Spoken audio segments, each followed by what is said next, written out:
Okay, boys and girls, it's time to go to school. Wandavision Episode 4 Recap Breakdown. Let's go.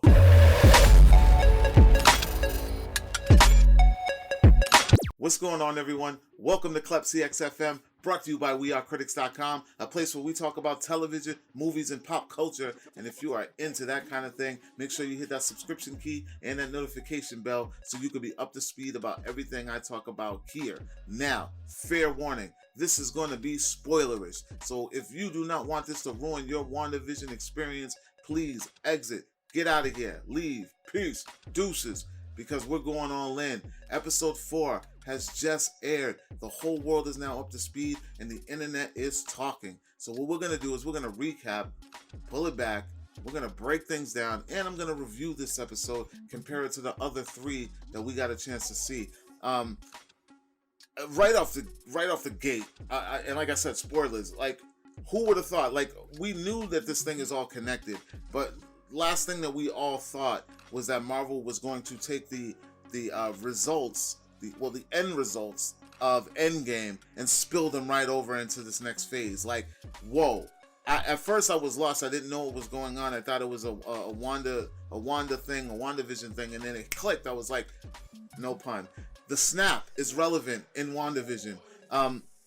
It opens up with Monica Rambeau blipping black into existence. So Monica Rambeau has been a victim of the blip, along with other people, and it sets up. It gives us a clear cut origin of where she's been and what's been going on in her life. And Maria Rambeau, her mother from Captain Marvel, and it immediately has me like glued. I'm like glued. I couldn't even believe it. I was like, Marvel just knows how to pull those strings, pull us in, and keep the people who care about the continuity and the flow of the story. Like, this is great storytelling, people. Like, this is awesome storytelling, and I was locked in. First 20 seconds of this episode, I was locked in.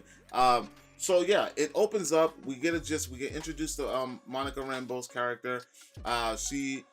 She's introduced. Tiana Paris is her name, the lady who plays her. Shout out to Tiana Paris.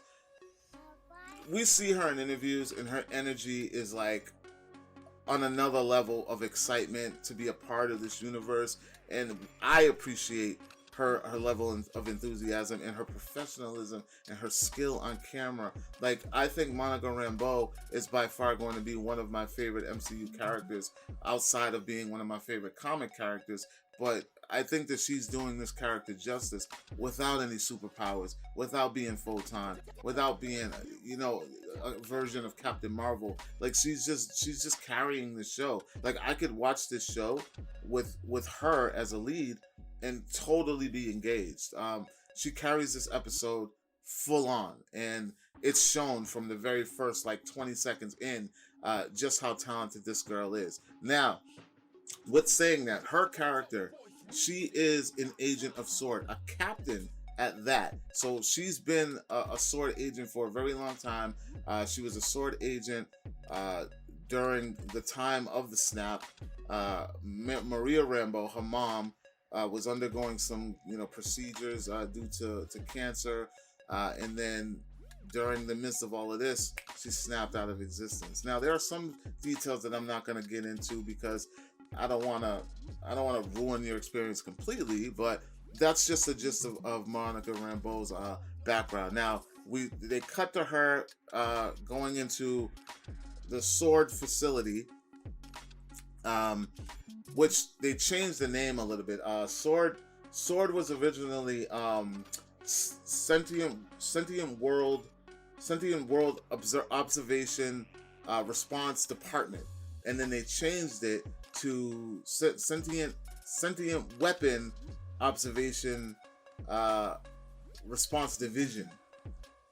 If you can figure that out, and I don't know how I remember this, but I remember it.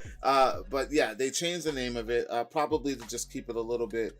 I don't know. I don't even know too many people that can recite the SHIELD acronym. So they probably just did it to kind of dumb it down a little bit, or probably to be more specific on what it is that they actually do. But S.W.O.R.D. is clear. We see We see the facility.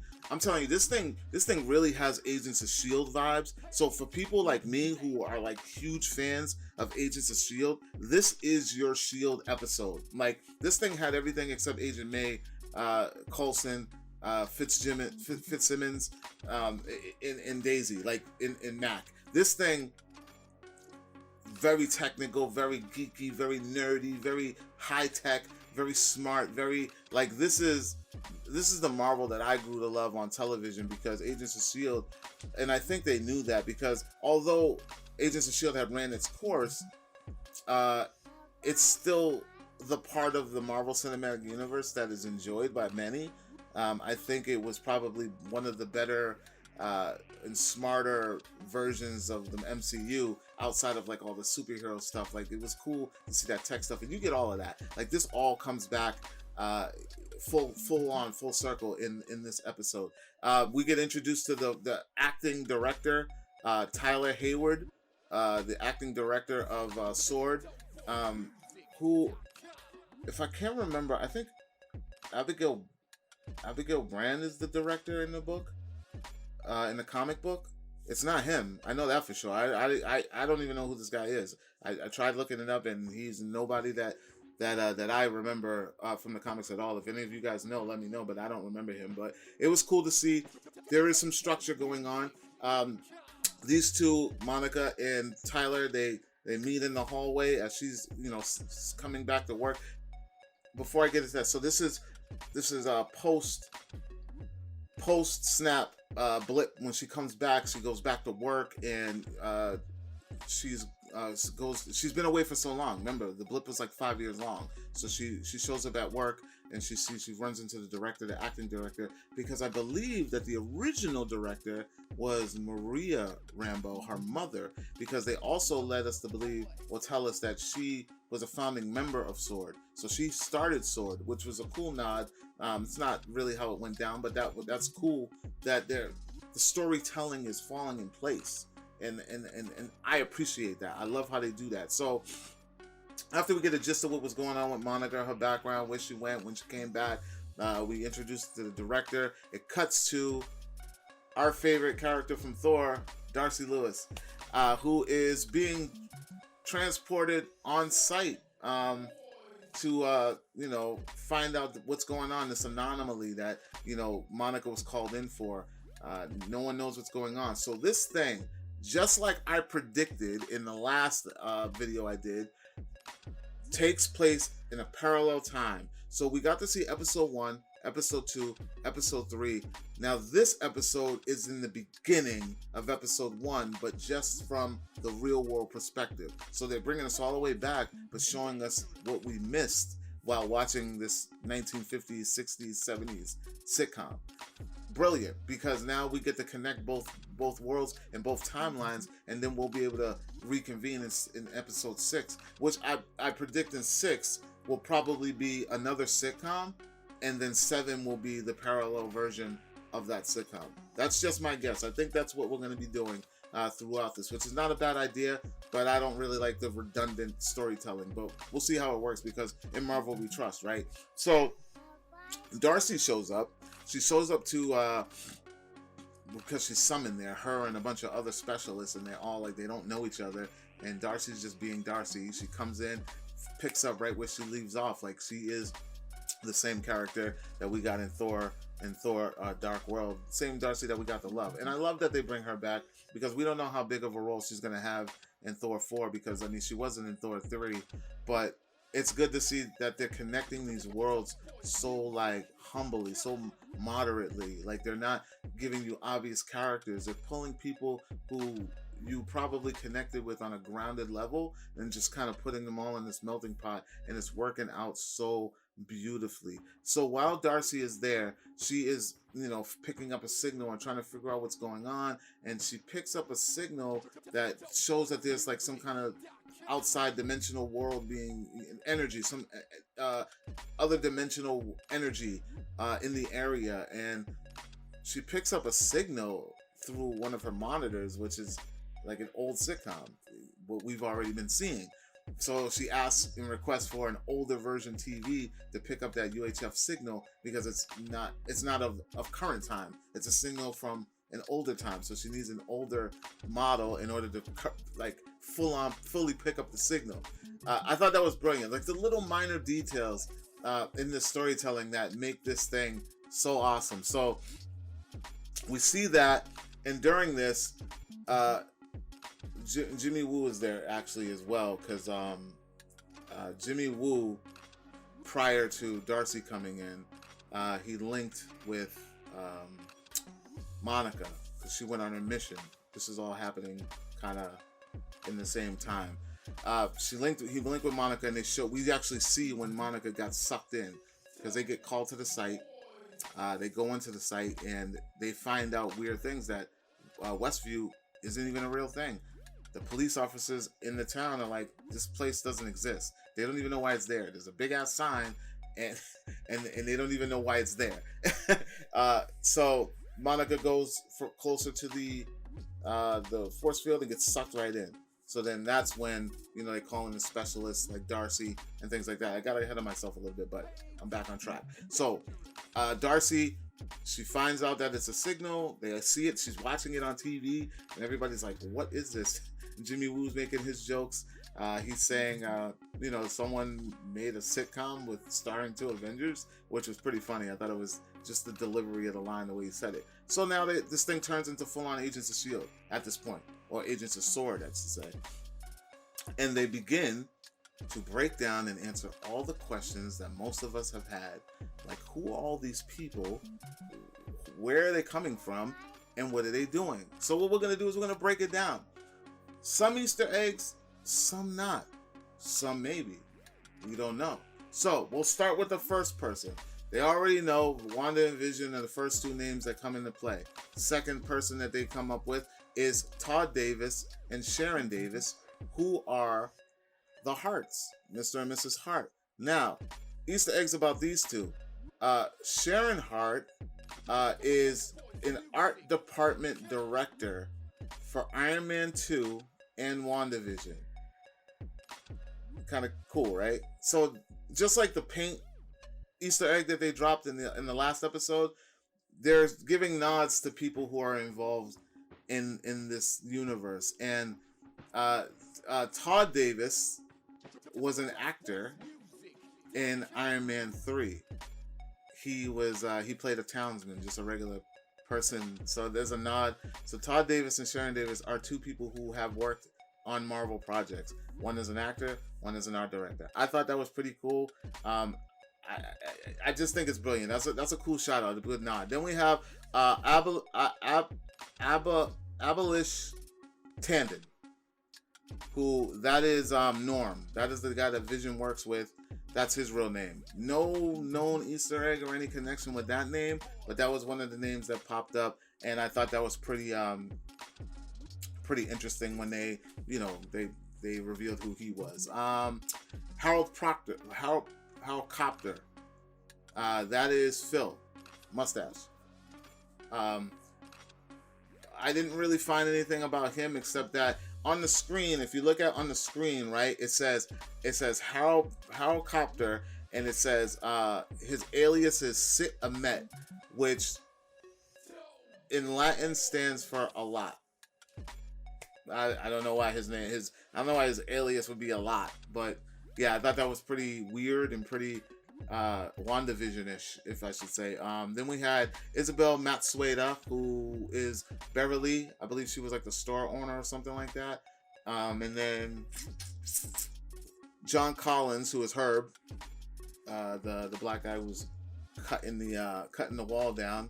And again, there was like really no big Easter eggs with those names. They were just names. Like, I looked them up, I couldn't figure out anything. If you guys know, if there's something that I missed, please drop in the comments below. But I couldn't find anything. So Marvel's throwing curveballs. They're throwing a lot of curveballs. Like, they're giving us things to look up, but they're really just kind of just like, they're just things. They're just storytelling, which is cool. I'm okay with that. It keeps us engaged, right? Like, we talk about it all the time. So another cool thing, Agent Franklin. everybody who wanted to know who the beekeeper was. The guy that came out of the ground. He was just a regular agent for Sword, who they show being sent in the sewer to try to infiltrate this whole world, because they know now that it's a fictional town. It's not real. It's just like a energy source of a fake reality. They know a little bit about that, so they show when he actually goes in, and as he's in the sewer, he passes through, and the harness that he's connected to, because they have him connected to a harness, as he passes through the force field, that harness transforms and materializes into a jump rope. It's crazy. Like, so it's showing that whatever we'll get into that. Whatever is created in this universe materializes to real life. That was pretty fucking dope. I'm not gonna lie. Like, I was like, whoa! Like, I couldn't even believe that. They poke a lot of fun at the fact that we're engaged, so they're kind of engaged, like we're engaged while investigating and watching this show. Darcy and Jimmy Woo are like sitting there eating snacks, and they're following along with the story. Like, it's funny that they're having a baby and things like that. So they're poking fun at us, the audience, on how engaged we are. They're engaged just like we're engaged. So it's like we're watching a show within a show in real time with certain characters of the show, and I really enjoy that. Like I said, the storytelling is second to none. Like, I think that this thing is gonna go somewhere, and it's gonna take us on a ride that we did not expect, and I'm already enjoying it. We finally coming to the end, towards the end of this episode, which really flies by. I really hate that about this show. Like, it's so good, and it's literally begins and ends, and it's over with. We get a glimpse of what happened between Wanda and Monica when she dropped the Ultron bomb about her brother Pietro, and I thought that was pretty intense. Like, it's very like on the edge of your seat moment, because we finally see the shift, very, very, very slow shift in Wanda's behavior and her character. She gets dark. This gets dark. This is going to get even darker. I promise you. So we see full trauma with her. Like, we see real pain inside of her. Just in that she is a brilliant actor. Elizabeth Olsen, shout out to you. Everything that you think you know, everything that the real comic book fans know, House of M, it's alive and well. It's alive, breathing very well in this episode. Towards the end, we get to see that glimpse of her pain and a little bit of her psyche and what's going on up in her head. After Monica gets banished, we see it even more, her manipulative behavior between her, the world, and Vision. And Vision is like, well, it's all in her head. We know this. And Vision is like, hey, we don't have to do this. We can leave if you want to. And Wanda says these words that are kind of make you feel chilly. Like, she's like, we don't, this is our home. Like, we're gonna stay. I got everything under control. Like, I got everything under control, which is what I've been saying from jump. And I've gone back and forth with some of my colleagues who think that this may be someone else doing this to Wanda. But then it is confirmed at the very end of the episode, after we see Monica fly out and land on the ground, she rolls over up at the camera and says, Wanda is doing this. It's all confirmed. It's all Wanda. All Wanda. House of M. We may get,